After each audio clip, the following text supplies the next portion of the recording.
Continuação do livro A Garota do Lago, de Charlie Donlia. Becca Exley. 13 de maio de 2011. 9 meses antes de sua morte. O campus começou a encher na quinta-feira. Na sexta, o trânsito vespertino ficou congestionado quando os pais convergiram para lá e ocuparam as ruas da Universidade George Washington para ver a formatura de seus filhos. Houve boatos da presença de agentes de serviço secreto no campus, pois o vice-presidente deveria proferir o discurso de paraninfo no sábado. Era um momento emocionante para os formandos, que tinham quase se esquecido do colega que se enforcara pouco mais de um mês antes. Para a maioria era apenas uma estatística, mas para Becca e Jack era algo muito mais tangível, pois ambos haviam tomado parte. Tratava-se de um acontecimento em que cada um sentiu que desempenhou um papel distinto no resultado. E como eles eram próximos daquilo, ignorar o fato ou deixar que ele fosse carregado para o passado era uma tarefa impossível. Em 7 de abril, Brad Reynolds se enforcou, ou seja, 5 semanas antes do dia da cerimônia da entrega de diplomas na George Washington. Desde então, a vida de ninguém fora a mesma. Brad enviara a mensagem de texto para Jack pouco antes de chutar a cadeira debaixo de si. Ele ficou pendurado durante exatos 63 segundos antes de sua porta da cozinha se abrir e Becca vê-lo balançando, pendurado à viga. As semanas que antecederam a formatura foram de silêncio e isolamento para Becca e Jack, que passaram a maior parte do tempo juntos. Eles se sentiram perturbados com o fato de ficarem no apartamento de Jack. Toda vez que abriram a porta, viam os pés de Brad girando sobre o piso da cozinha. Dormir ali era simplesmente impossível. Em meados de abril, Jack recebeu um telefonema do escritório de admissões da Faculdade de Direito de Harvard. Uma carta oficial chegou 4 dias depois, e Jack a colocou ao lado de sua carta de aceitação recebida meses antes. Becca pousou a cabeça no ombro dele e chorou quando o abraçou. Ele não demonstrou nenhuma emoção, era o jeito como Jack lidava com as coisas. No entanto, apesar de Jack reagir daquela maneira à notícia, alheio à realidade que nunca entraria para Harvard, nem para nenhum outro curso de direito naquele outono, Becca sabia que, no fim, aquilo o afetaria profundamente. Bem, alguém da lista de espera acabou de receber a melhor notícia de sua vida, Jack comentou com Becca. Becca escutou a filosofia de Jack sobre como a vida funcionava. O infortúnio de um significava a realização do sonho de outro. Quer esse sonho fosse ser admitido na faculdade de Direito ou conseguir a garota de seus sonhos. Becca escutou, mas não acreditou nas palavras dele. Sabia que, apesar de toda a conversa de Jack, de não querer exercer advocacia, ele se sentiu muito mal com a notícia. Por isso, sem hesitação, ela concordou em ir com ele.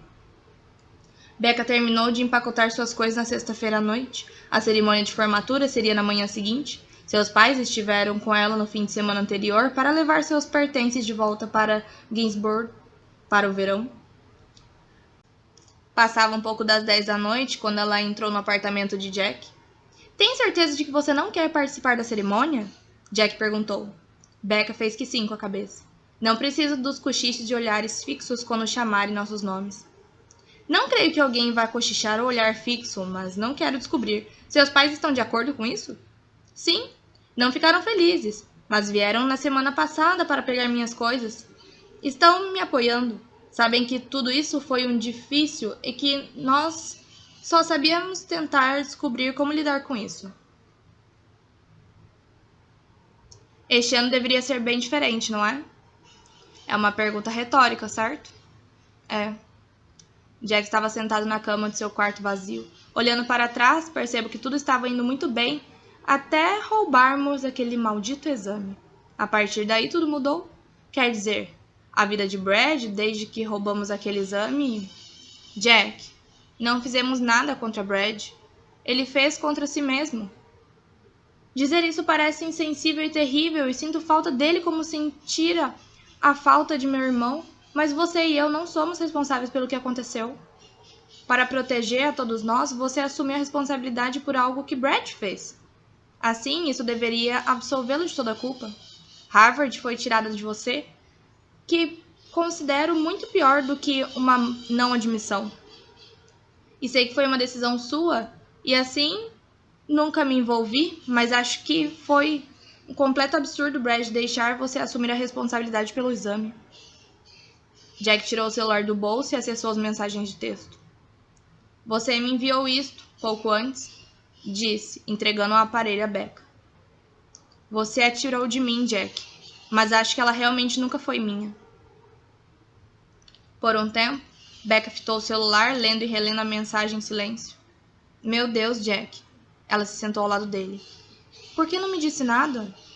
Dizer o quê? Você sabia que Brad estava puto por estarmos namorando pelas costas dele? Isso só adiciona um pequeno elemento ao fato de ele achar que roubei você dele. É quase assustador. Estou começando a pensar que o Brad de um jeito diferente. Droga. Só quero achar uma maneira de seguir adiante. Entendo. Jack se levantou e pegou suas mochilas. Pronto? Vamos. Jack carregou escada abaixo as duas mochilas, que representavam tudo o que ele possuía no mundo, e as ajeitou no porta-malas do carro. Jogou a bolsa de viagem de Becca no assento traseiro e fez uma última inspeção no apartamento. Pegando a TV em seus braços e deixando tudo o que mais não tinha chance de caber no Volvo.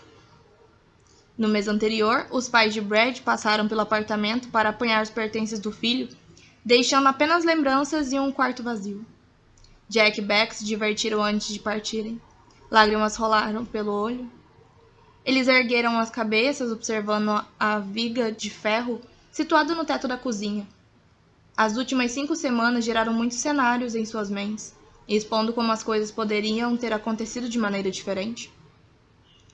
Jack poderia ter desistido do voo no dia em que Brad confessou seu amor por Becca, e ficado com seu amigo quando este precisava muito dele. Becca poderia ter contado tudo a Brad durante uma das conversas dele até o amanhecer e desarmando a bomba relógio em seu íntimo. Eles poderiam ter revelado a verdade desde o início, quando Gale e Brad voltaram para o último ano da escola. Jack poderia ter tirado a chave de Brad e dito a ele quão absurdo era roubar um exame, e juntos poderiam ter aliviado mais a sério as consequências de serem pegos. Talvez essas atitudes tivessem impedido o ano de se desenvolver da maneira como se desenvolveu. Talvez nada tivesse mudado. Enfim, Beck e Jack desceram a escada, deixando a porta do apartamento escancarada. Jack pôs a TV no assento traseiro e, em seguida, os dois embarcaram no velho Volvo. Quando o motor pegou, Jack saiu com o carro do estacionamento. 2 horas depois, Washington era algo ausente no espelho retrovisor. Só havia uma rodovia escura diante deles, como suas vidas, iluminada pelos faróis do Volvo, apenas por um curto trecho, com a escuridão e o desconhecido além do imediato.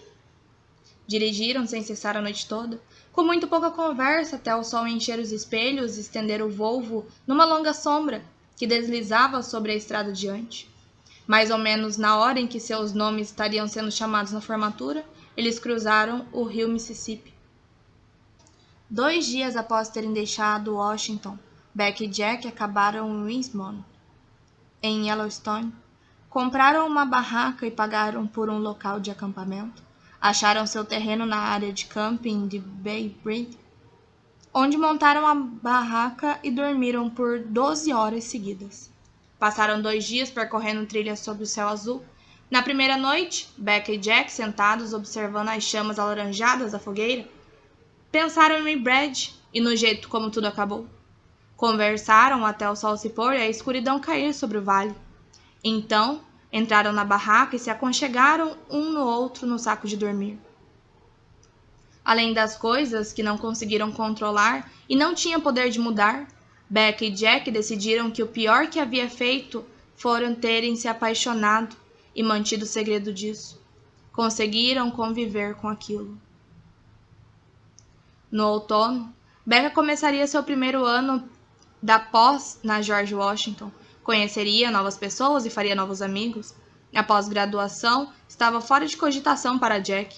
e seu futuro era menos garantido. A notícia do roubo do exame de sua rejeição pela Harvard se espalhou, o que não pressagiou coisas boas para a possibilidade de encontrar um emprego em Washington. Embora não tivesse dado muita importância a isso naquele momento, sob a noite estrelada no Parque Nacional de Yellowstone, Jack considerou como sua vida mudara nas últimas semanas. E quando ele se permitiu considerar seu futuro, começou a entender que assumir a responsabilidade pelo exame roubado poderia ter afetado sua vida muito mais do que considerou originalmente. A noite esfriou. Beck e Jack cobriram as cabeças com um saco de dormir e adormeceram. Kelsey Castle, 13 de março de 2012, dia 9. O senhor me pediu para descobrir por que o segredo de Becca era um segredo, Kelsey disse ao delegado Ferguson junto ao lago, num pequeno restaurante que servia o café da manhã. Eu descobri por que Becca casou. Sentados no balcão, eles tomavam um gole de café amargo, enquanto o delegado comia um donut amanhecido. Estou escutando. Ela estava grávida. O delegado parou de comer donut e percorreu com os olhos o restaurante para assegurar que ninguém estava prestando atenção neles. De onde tirou essa teoria? Não é uma teoria, Kelsey afirmou baixinho. De acordo com Michelle Maddox, a médica legista do condado que fez a autópsia, é um fato. O exame de sangue de Becca deu positivo para HCG, o hormônio produzido durante a gestação. Tirou uma folha de papel da bolsa e pôs no balcão, na frente do delegado Ferguson. Era uma página impressa do relatório da autópsia, descrevendo o exame interno e a descoberta da doutora Maddox de um feto feminino, supostamente no 5º mês de gestação. Filho da puta. O delegado Ferguson ergueu o documento e olhou para Kelsey com as pálpebras caídas e a fisionomia congestionada de um homem que bebia e fumava muito. Devo me dar ao trabalho de perguntar como você conseguiu esse relatório da autópsia que eu ainda não tinha visto? Kelsey tomou um gole de seu café. Não. O delegado fez um leve gesto negativo com a cabeça e seguiu um sorriso. Pouco depois, relaxou e assumiu uma expressão impassível, considerando aquela nova informação. Quer dizer que ela engravidou, depois fugiu e casou com um rapaz bem rapidinho? É plausível. Talvez explique por que a família tenta encobrir as coisas. Um pai que tem um escritório de advocacia importante e está se preparando para se candidatar a um cargo de juiz não quer que descubram que sua filha solteira e grávida foi estuprada. Mas ela era casada. Mas ninguém sabia disso. Talvez fosse pior ainda para um advogado importante que sua filha fugisse para se casar. Mas preciso de mais alguma ajuda. Essas são todas peças importantes do quebra-cabeça, mas sozinhas não me deixam mais perto de descobrir quem arrombou a casa dos Exley naquela noite. Bem, Ferguson brincou com uma xícara sobre o balcão. Primeiro, você tem de se lembrar que ninguém arrombou a casa. Não há sinal de entrada forçada, o que significa que uma recém-formada na George Washington e pós-graduanda, na época, ou era ignorante demais para não saber que não deveria abrir a porta para um estranho, estando sozinha em casa de férias de sua família, ou conhecia a pessoa e permitiu que ela entrasse. Muito bem. Então, Becca desliga o alarme e abre a porta. Para quem? Ela estava casada e grávida, mas quem diabos a matou? O delegado Ferguson tomou mais um gole e, em seguida, tornou a olhar em volta. O restaurante estava quase vazio. Pode ser que sua fonte esteja errada a respeito do casamento, ou talvez a garota Exley estivesse equivocada sobre as intenções do rapaz. Ela queria se casar e achou que quem a engravidou quisesse a mesma coisa. Becca contou isso para algumas pessoas, ou pelo menos para uma fonte. O único problema? O rapaz não quis se casar com ela. Também não queria um filho e encontrou apenas uma única maneira de resolver a encrenca. Kelsey considera um cenário similar. Era uma boa teoria, mas com personagens ausentes. E eles se moviam em ordem inversa. Em geral, acha-se um suspeito e depois se procura um motivo, não ao contrário. O delegado Ferguson deixou escapar uma de suas risadas grosseiras enquanto a observava pelejar com suas possibilidades. Ninguém disse que seria fácil solucionar esse crime. No entanto, à medida que você avança nesse caso, quero que se lembre de uma coisa. Do quê? Em minha experiência, você pode encaixar a pessoa que fez algo tão terrível contra uma bela jovem em duas categorias. A primeira é daquela que odeia a vítima. Considerei isso, delegado. E até agora fui incapaz de descobrir alguém que pudesse ser odiado, Becca Exley. A garota não tinha inimigos. E o que nos conduz à única outra categoria de alguém capaz de assassiná-la, que é alguém que a amava. Mais tarde, naquela noite, após seu encontro com o delegado Ferguson, Kelsey, em sua suíte no hotel, ligou o computador. Estava sentada à mesinha de jantar coberto com material de pesquisa do caso Exley.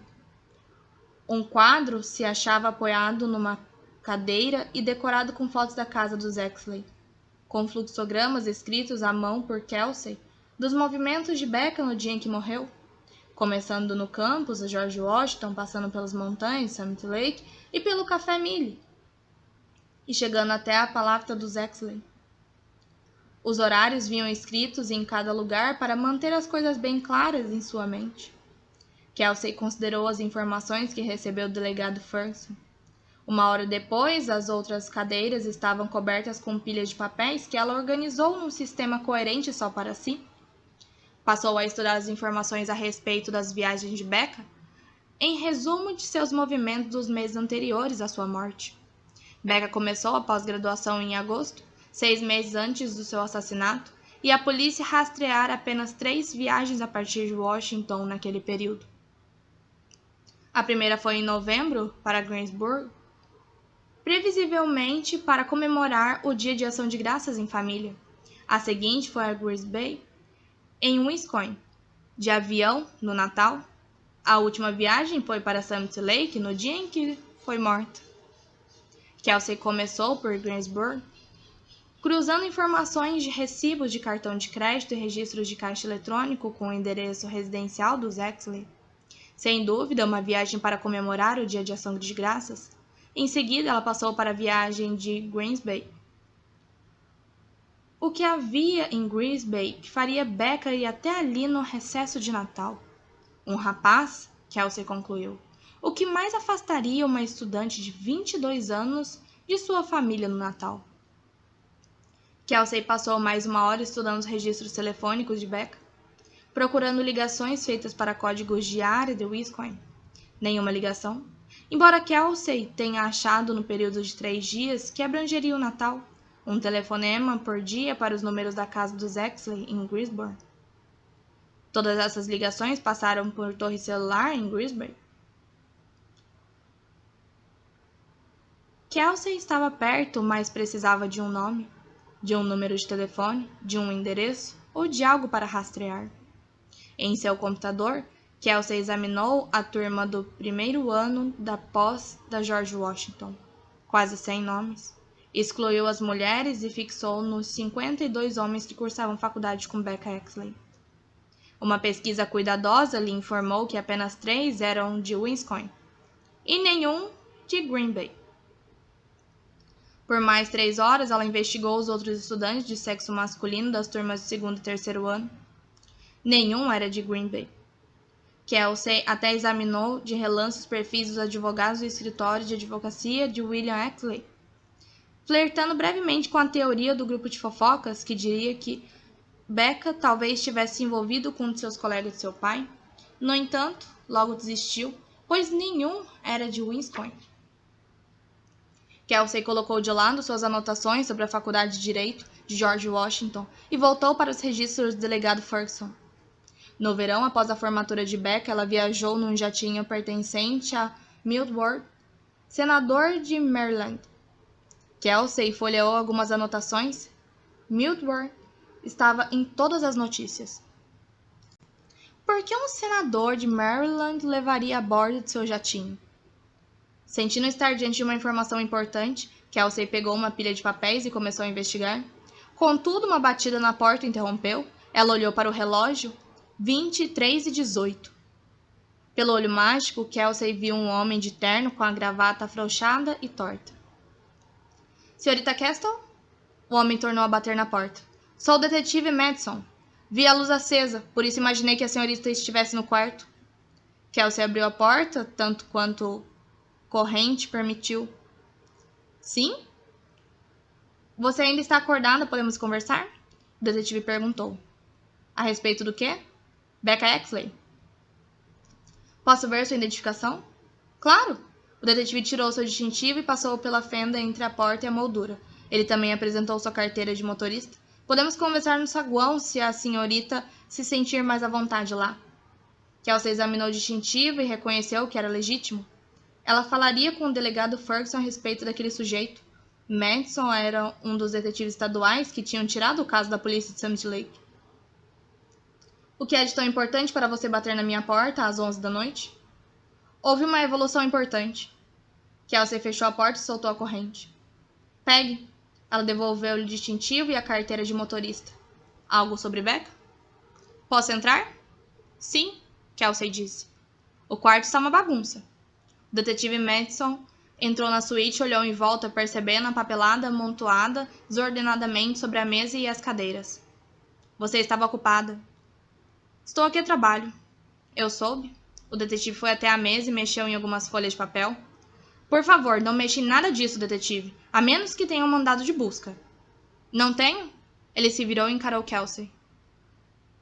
O que você está tentando fazer aqui? Estou escrevendo um artigo a respeito de Becca Exley. Madison voltou a observar a mesa e as cadeiras cobertas com papéis e esboços. Um artigo ou um livro? Kelsey permaneceu impassível.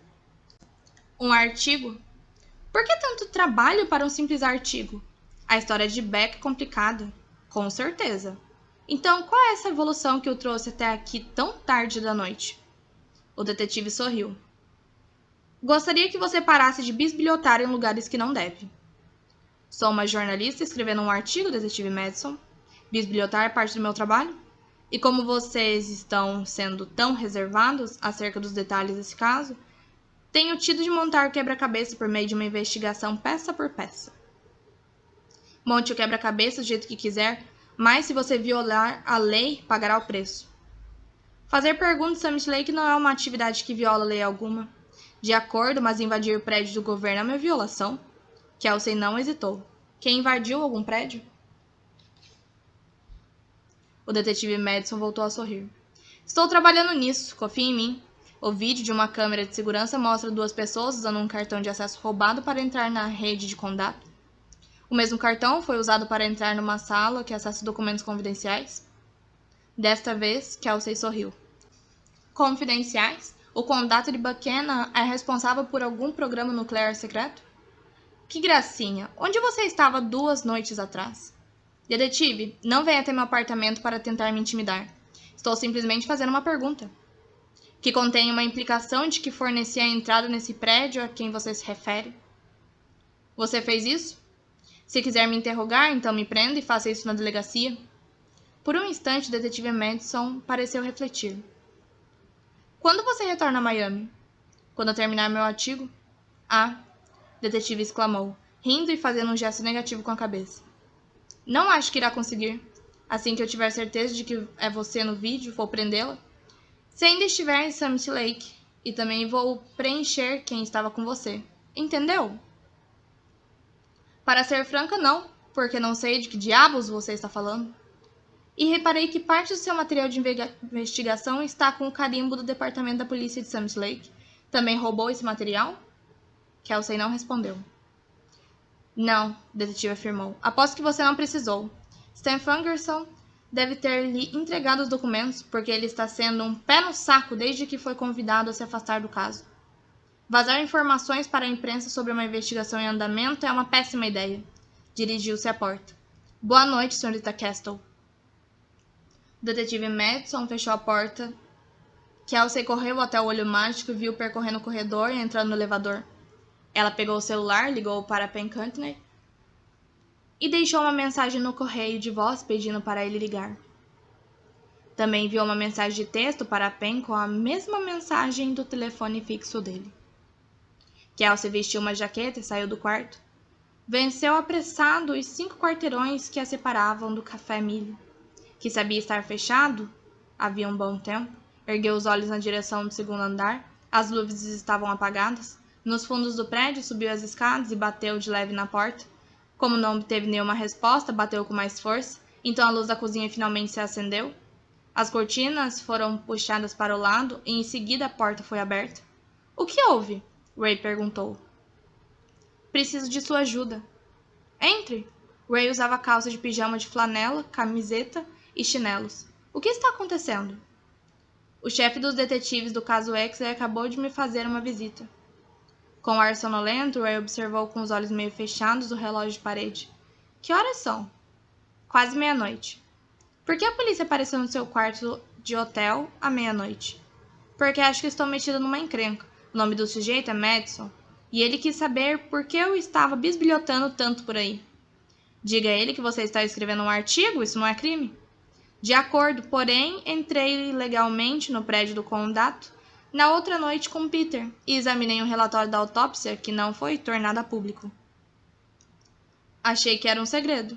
Pois é, deixou de ser quando uma câmera de segurança na frente do prédio me filmou. Ah, não! Sim, os melhores jornalistas se tornam os piores criminosos. Não é isso que diz o ditado? Kelsey fez um gesto negativo com a cabeça. Tudo bem, não entre em pânico agora, Kelsey. O que ele quer?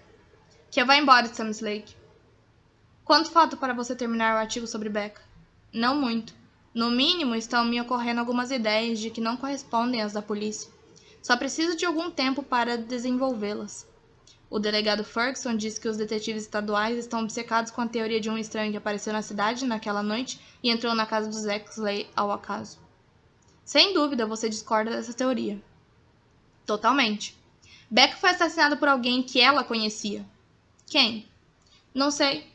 Estou bem perto de descobrir, mas não tenho os recursos que preciso. Em outra situação, eu conversaria com a família para obter um quadro da vida dela, algum vislumbre pessoal dessa garota, descobrir quem eram seus amigos, quem ela namorou, mas não há nenhuma chance de conversar com a família. E os amigos dela? Não sei quem eram os amigos dela. Não tenho acesso aos seus e-mails, sua conta do Facebook está indisponível. Podia ir para Washington e começar a investigar na George Washington, até alguém me contar algo útil, mas após a visita do detetive Madison, eu tenho a sensação de que ir a George Washington não será uma opção para mim. Então, qual é o seu plano? Kelsey respirou fundo. Você e eu irmos à casa de Millie e conseguirmos aquele diário. Ray sorriu. Não vamos pôr o carro na frente dos bois. Millie não está com os diários? Acho que sim, mas não tenho certeza. Ora, vamos descobrir.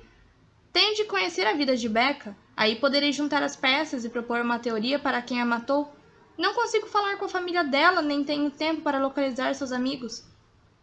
Neste momento, o diário de Becca é minha única esperança. Caso contrário, perco a história.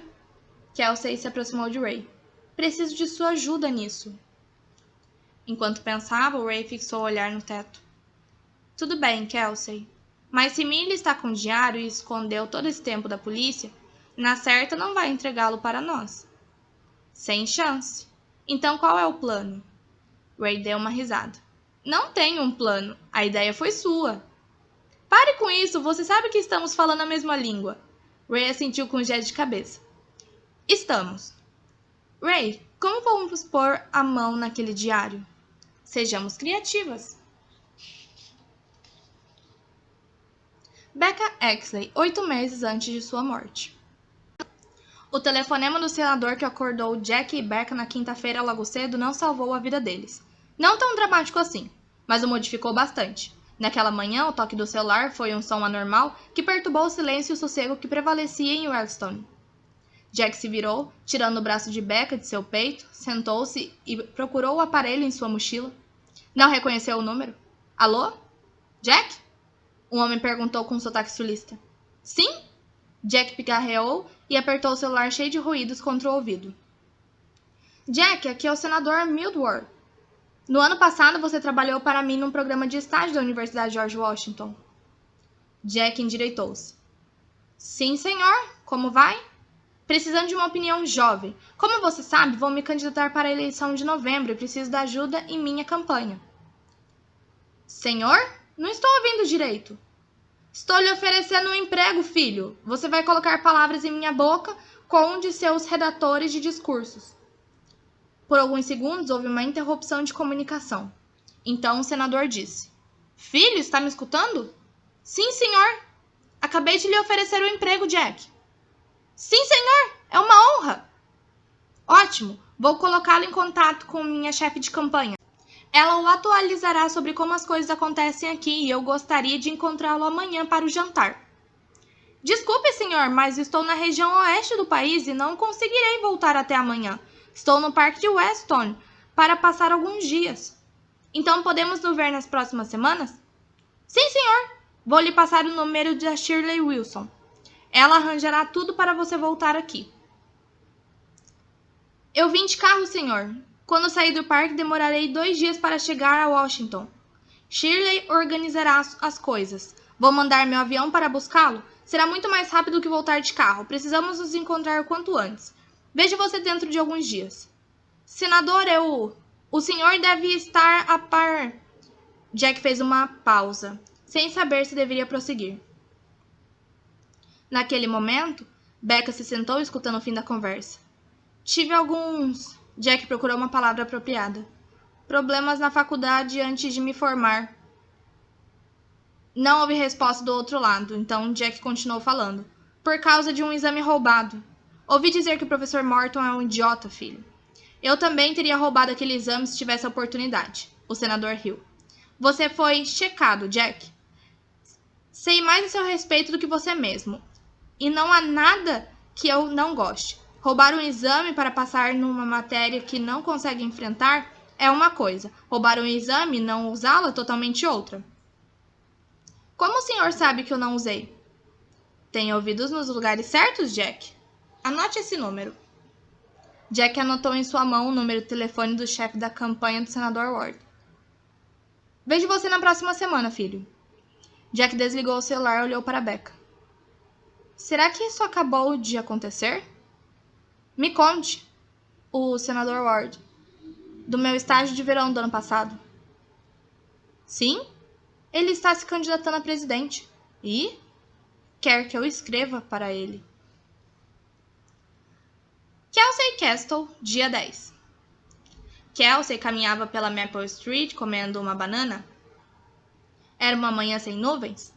Fazia já um pouco de calor e era possível sentir o cheiro da primavera em todas as direções.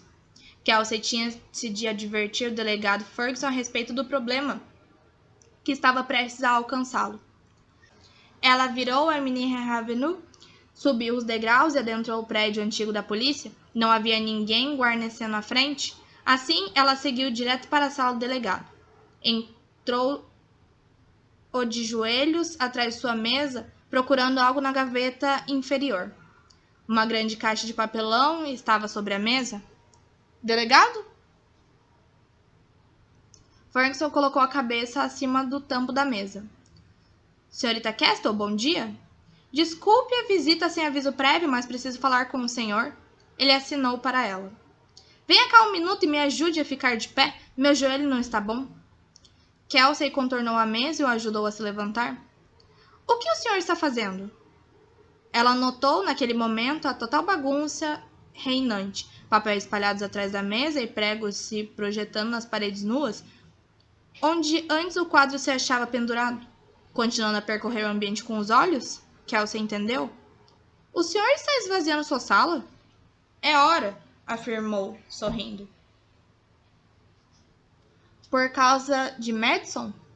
Por causa de muitas coisas.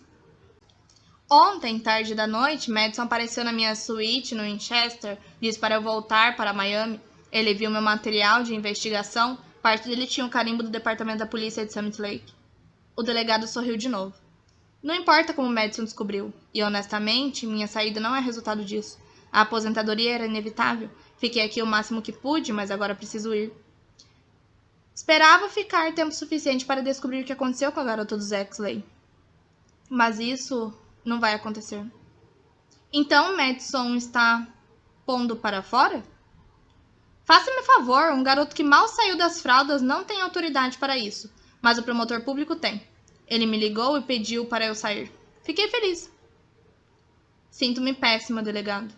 Mocinha, não se culpe por meus problemas. Os sinais de perigo já eram evidentes há algum tempo. O delegado jogou mais alguns itens na caixa já repleta sobre sua mesa. Mas me faça um favor, sim? O que o senhor quiser. Não deixe que o enxotem daqui como fizeram comigo. Tenho questões políticas e aposentadorias com o que me preocupar. Você segue um conjunto diferente de regras. Sei como está perto de solucionar esse caso. Assim, não pare até que aconteça, certo? Sim, senhor. O delegado Ferguson tornou a sorrir e percorreu sua sala com o olhar. Bem, acho que chega. Todo o resto pode ficar. Vou deixar para os rapazes decidirem o que fazer. Quem assumirá seu lugar? O departamento de polícia de Summit Lake ficará em boas mãos. Para quem quer que o entreguem. Me ajuda a levar para o meu carro? Claro! Kelsey carregou uma caixa para fora e colocou na traseira da caminhonete de Ferguson.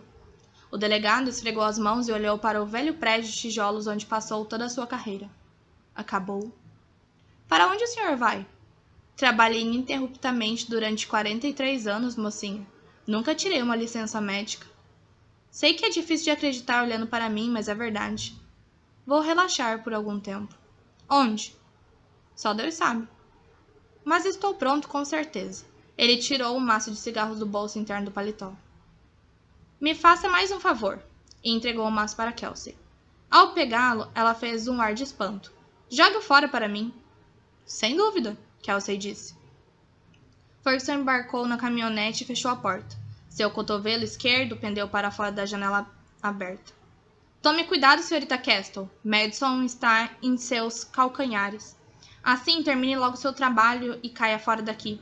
Ele alertou, entregando um cartão para Kelsey. Meu celular. Ligue se precisar de alguma coisa. Faltam apenas mais 2 peças, no máximo, para resolver o caso. Depois, tudo vai se encaixar. Boa sorte. Ferguson deu a partida. Kelsey acenou quando o delegado se afastava pela rua e virava na Maple. Por alguns instantes, o motor a diesel rugiu, então o som desapareceu, assim como ele. Becca Exley 6 meses antes de sua morte. Num dia quente do começo de agosto, 3 meses após a aventura no parque de Wellstone, Becca se mudou para seu novo apartamento no bairro de Fog Bottom, imediatamente a oeste do campus da Faculdade de Direito da Universidade de George Washington. Era, por coincidência, o mesmo bairro onde Jack se estabelecera mais cedo, no verão. A caminhada de 2 quarteirões entre o apartamento deles era fácil de vencer. Em 16 de agosto, começaria a orientação para os estudantes do primeiro ano de pós-graduação. As aulas teriam início no dia 22, o que dava a eles 2 semanas antes de a agenda de Becca a enlouquecer. Jack já estava trabalhando durante muitas horas na campanha de Mildward, mas lhe foi concedido o fim de semana para ajudar Becca a se instalar. Ele viajava esporadicamente, mas nas 2 semanas seguintes permanecia em Washington. O trabalho duro só começaria no final do outono, com os preparativos para a convenção partidária de Iowa, em janeiro. Após o café da manhã e um passeio pelo campus da Faculdade de Direito, os pais de Becca foram embora no domingo de manhã. Abraçados, Jack e Becca assinaram quando os Exley embarcaram no carro e partiram. De mãos dadas, passearam pelo campus, imaginando o ano vindouro. Você vai passar muito tempo aí dentro, Jack apontou para a biblioteca. Vai ser estranho estudar sem você. Fiquei tão acostumada em tê-la à mesa diante da minha. Precisarei me virar sozinha ao encontrar outro cara para estudar comigo. Jack sorriu. Acho que você vai ser uma loba solitária. Não terei tempo para namorados. Recebi o currículo do primeiro ano por e-mail e parece intenso. Vou acreditar no que você está dizendo. Para mim, neste momento, a ideia de estudar durante muitas horas é bem difícil de lidar. Isso porque você foi chutado de Harvard e agora é um redator de discurso bem-sucedido, só 3 meses depois da última vez em que fez um exame escrito. Redator de discurso e sim, bem-sucedido, longe disso. Mais um trabalhador braçal novato à disposição de Bill Myers, que escreve quase tudo sozinho, exceto, ocasionalmente, quando ele reescreve o que eu escrevi. Você está ganhando um salário e tem alguma estabilidade no emprego. Há alguém no partido de Ward que pode ser considerado adversário, na verdade, nas primárias? No momento, não. Se Ward conseguir a indicação, terei de trabalhar dia e noite até a eleição de novembro. Assim, nós dois estaremos bastante ocupados. Só que eu vou ser pago pelo meu trabalho. Becca agarrou o braço de Jack ao se afastarem do prédio de biblioteca. Não precisa ficar repetindo isso, ela resmungou brincalhona. Deixaram o campus na direção de Fogbottom. Vamos parar Nantin para beber uma cerveja, ela sugeriu. Como nos velhos tempos. Jack balançou a cabeça. Vamos achar algo diferente. Precisamos de um novo lugar, você e eu. Eles caminharam pela Providence e acharam um bar chamado O'Reilly.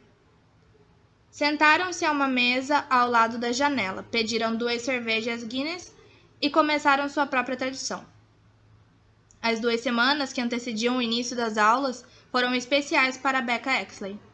Pela primeira vez, além da breve experiência do parque Yellowstone, ela expunha abertamente seu amor por Jack. No último ano da faculdade, eles caminhavam juntos sem dar as mãos e só se beijavam em corredores vazios dos prédios do campus. No entanto, após um verão em que só se viram ocasionalmente, com Jack trabalhando na campanha do senador Ward de Becca na Carolina do Norte, o reencontro deles representavam em tempos difíceis em suas vidas. Eles se encontravam para jantar sem a preocupação de serem vistos e ficaram juntos durante a noite, sem precisar voltar furtivamente para casa na manhã seguinte. No domingo anterior ao início das aulas, o fim não oficial do verão, eles se sentaram à mesa ao lado da janela no O'Reilly pela 4ª vez em 15 dias. De fato, decidiram que era o novo lugar deles. A comida era boa e Becca estava aprendendo a tolerar a cerveja Guinness. Tocava música pop num volume que permitia conversas. Alguns estudantes frequentavam o lugar, mas predominavam os jovens profissionais liberais. A pizza de pimentão e azeitonas foi servida e eles a acataram. Estava pensando em nossos arranjos de moradia. Becca mordeu uma fatia de pizza. Ela usava uma blusa branca sem mangas que mostrava seus braços bronzeados. Os olhos de Becca refletiram uma natureza sedutora que Jack percebeu imediatamente. Sim? Ele indagou. Parece idiota termos 2 lugares quando ficamos em meu apartamento todas as noites. Jack estreitou os olhos. O que está tentando me dizer, Exley? Devemos morar juntos? Sem chance. Becca abriu a boca em surpresa dissimulada. Por quê? Vejamos, por onde devo começar? Primeiro, nós 2 temos contratos de locação de 12 meses, assim não podemos sair dos apartamentos. Segundo, tudo isso é muito legal, sair para jantar, ficar acordado até tarde, dormir juntos. Mas a faculdade começa amanhã e em pouco tempo você vai ter de estudar feito uma louca. Eu terei de começar a trabalhar duro e quando isso acontecer, nós 2 ficaremos felizes por um lugar próprio. Ah, sim! Não nos esqueçamos de seu pai e de como ele arrancaria o coração do meu peito se fôssemos morar juntos. Becca tomou um gole de cerveja. Tudo bem. Por enquanto, vamos deixar as coisas do jeito que estão. Voltamos a nos falar no ano que vem, antes de assinarmos qualquer contrato de locação. Fechado. Eles terminaram sua refeição e voltaram caminhando para o apartamento de Becca. Ali, ela foi ao quarto para se trocar. Ao mesmo tempo, Jack abriu um MacBook e verificou os e-mails. Havia alguns de seus chefes pedindo para Jack rascunhar algo para a próxima semana. Ele leu as especificações e em seguida verificou a agenda das próximas viagens. Na semana que vem, terei de ir para a Califórnia com Ward.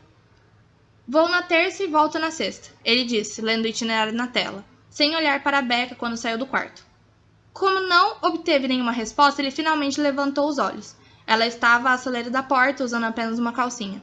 A luz do quarto se refletia em suas coxas bronzeadas e na pele lisa e morena. Acabei de falar com meu pai, Becca comentou, mantendo a pose. Ele concorda com você sobre essa coisa de morar juntos. E acrescentou que prefere que você não fique com meu apartamento depois das 10 da noite. O que é o caso. Ela deu meia volta e entrou no quarto lançando os quadris. Feche a porta quando sair. A imagem do corpo nu de Becca tomou conta da mente de Jack. Ele não tinha certeza se as garotas sulistas, em geral, sempre achavam uma maneira de obter o que quiserem. Ou se Becca Exley, em particular, conseguiria isso. De qualquer jeito, ele fechou o laptop e se dirigiu às pressas para o quarto dela, onde já havia tirado a calcinha. Ela fingiu surpresa. Meu pai pediu para você ir embora. Ela falou parada, nua, ao lado da cama. Mensagem recebida. Jack se aproximou de Becca, lançou-a pela cintura e a beijou, enquanto ela desabotoava sua camisa. Os dois caíram na cama.